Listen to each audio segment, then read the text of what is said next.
In the last video, I spoke to you about the deepest layer of abdominal muscles, also known as the TVA. So remember, that's the one that starts on your back and wraps around to the front, connecting to this piece of connective tissue into the front of the abdomen.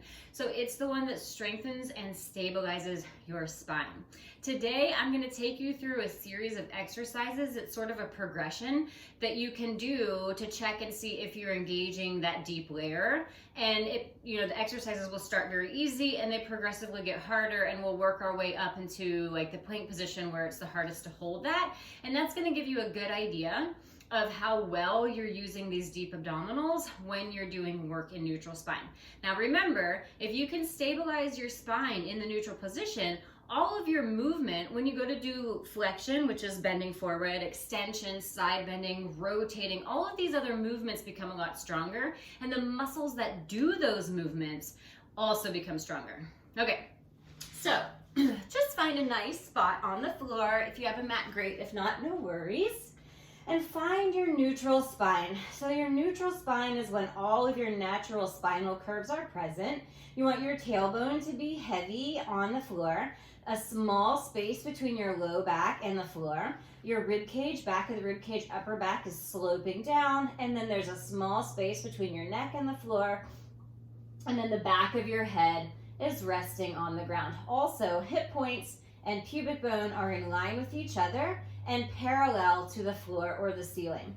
I like to use my hands on my pelvis when I'm doing this work because it really helps you know if you're moving your hips around. So the goal is gonna be to keep your pelvis still while you're doing all of this work. And so you'll know immediately if you're moving them, right, if your hands are there. You can also rest your arms on the ground if you want to. That does help open up the collarbone and relax the upper body. So it's up to you.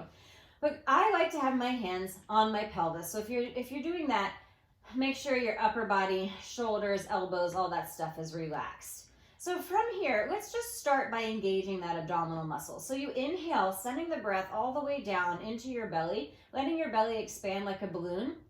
And as you exhale, pull your belly back toward the spine and allow your spine to reach up toward the belly. So it's almost like you're pressing from both sides and you're wrapping around from the side. So this whole three-dimensional expansion in your abdomen on your inhale, and as you exhale, this closing, narrowing in and flattening.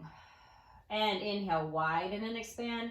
Make sure you're breathing into your rib cage, shoulders soft. Exhale, narrow. Let's do one more. Inhale, widen and expand. And exhale to narrow. All right, so have your hands where they are. I really like to hold the pelvis. I don't know if I've mentioned this before. Inhale. First thing, as you exhale, engage the abdominals just like you did a moment ago. Lift your right knee till it hovers just above the hip socket without moving the hips, and inhale down. This is called marching. This is the easiest one. So the exhale as you lift your left leg, alternate sides. The main idea is that you're not dropping or shifting your pelvis. So if your transverse abdominis, your TVA, is underdeveloped, you might feel when you lift a leg, your hip drops, right? So this is what it looks like to move the pelvis around, blah, blah, we don't want this, right? This is what it looks like to keep the pelvis stationary. I'm feeling my ribs, I'm feeling the narrowing of my abdomen, my hip points are staying still. Back and forth, using the exhale to lift. Now, if you feel good here and you feel that everything has remained stable, float your right leg up and then float your left leg up to meet it. So this is called chair. Knees over the hip sockets, tailbone heavy, hip points in line with each other, rib cage in line with the hip points, pointing through your toes. Inhale here, exhale, tap your right foot down, and inhale, lift it up. Exhale left, narrowing the abdominals. Use the belly. Inhale up. Exhale right. Inhale up. Again, checking in with yourself. Are you shifting your hips around? Is your tailbone still heavy on the floor? Are you breathing? Are your shoulders shrugging? Just checking in with every part of your body while you do this exercise. Because they're slow exercises, a little bit more simple for the brain to grasp, this is a great opportunity to check in with your body to make sure you're in good alignment and that you're working properly. If this feels easy and great, go ahead and squeeze your legs together. Inhale, and exhale, try to tap both feet down. Inhale, up. Exhale, narrow the abdominals, really pull the belly in. You do not want to feel this in your back. If you're feeling this in your back, you're not using your deep core. Down and up, exhale. So at any point, if you want to stick with one of these exercises, that's totally fine, right? If you want to move on, lift your arms up toward the ceiling. Let's go ahead and do this thing called opposite arm and leg reach. So my shoulder blades are on the floor, totally relaxed. I do not move them off the floor this whole exercise. Inhale, exhale, engage the abdominals, reach the right arm back as you tap the left foot down, and then return to center. And left arm, right leg. Again, you can always stick with just the legs. Yeah? This is the progression. You just move through the body. Yeah? If this is too much, you feel it in your back, or you feel you're not connecting anymore to the abdominals, you go back to just the legs.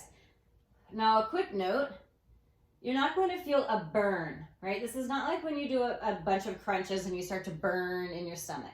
The feeling that you get is a deep connection, that you're almost like a shaking or a tremble, that you're really pulling the belly in, and that you're moving your body from your center, that everything is coming from the center next to the spine. If that feels good, let's try both hands and both feet.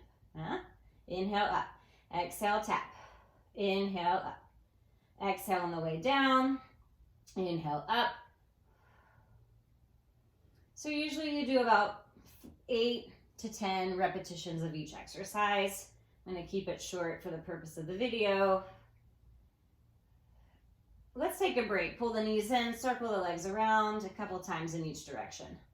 I'm going to try one more on our back, and then I'll show you the planks. So from here, let's try straightening your legs out. Same thing, opposite arm and leg reach, or if you want to start in chair, go ahead and flex through your feet. Let's start with our hands on our pelvis, just do the leg work. Inhale, exhale, reach your right leg forward, pulling your belly in, and inhale, bend. A cue I like to think about is pretending that the legs start inside the rib cage. Yeah? I'm just pretending that my legs start all the way up here. That helps me connect deeply to my abdominals. Yeah, so if that feels good, try lifting your arms, and then opposite arm and leg reach with a straight leg. Right arm back, left leg forward, left arm back, right leg forward, so on and so forth. Keep breathing. Engage the abdominals every breath. Exhale, left arm, right leg. Let's do 2 more each side for fun.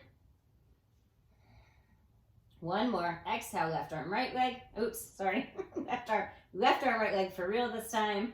Feet down. Twist your knees. Loosen up your low back. Sometimes your hips will get tight there. You can do a hip flexor stretch after.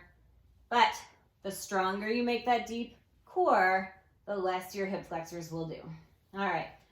Come on to your hands and knees. So this is an excellent exercise for connecting these deep abdominals. So on your hands and knees, hands directly underneath your shoulders, knees directly underneath your hips. Inhale here. As you exhale, pull your belly in, lift the knees up to hover, and inhale down. So you can see that as I inhale, I'm allowing that breath into my abdominals, but then as you exhale, it's belly button toward the spine, staying in the neutral spine. Lift the knees up and inhale down. If you're worried about whether or not you're neutral in the all fours position, just think of reaching the crown of your head forward and your tailbone back, elongating the spine as much as possible and never sinking and dropping into the shoulders or the belly. Exhale, lift, inhale down. Exhale, lift, and now try to hold this position for 10, 9, 8, 7, 6, 5, 4, 3, 2, and 1. Lower down. Come onto your forearms, clasping your hands together.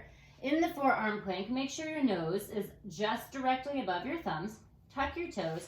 Walk your legs back to a plank position. Shift your pelvis forward slightly. So you want to make sure you're not jamming, no tucking or jamming into the pelvis, right? This is no, it's too hard. Float the spine up. Reach the crown of your head forward.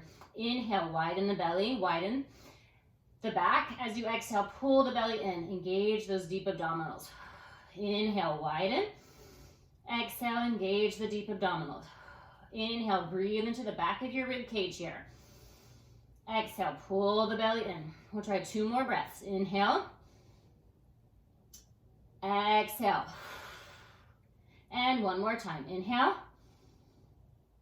And exhale. Come down onto your knees. So you can obviously hold that plank for much longer if you want to, but this is just a sample, just a taste of helping you realize where are you using those deep abdominals, where are you not using them, and how can you engage them a little better in all of your exercises. All right.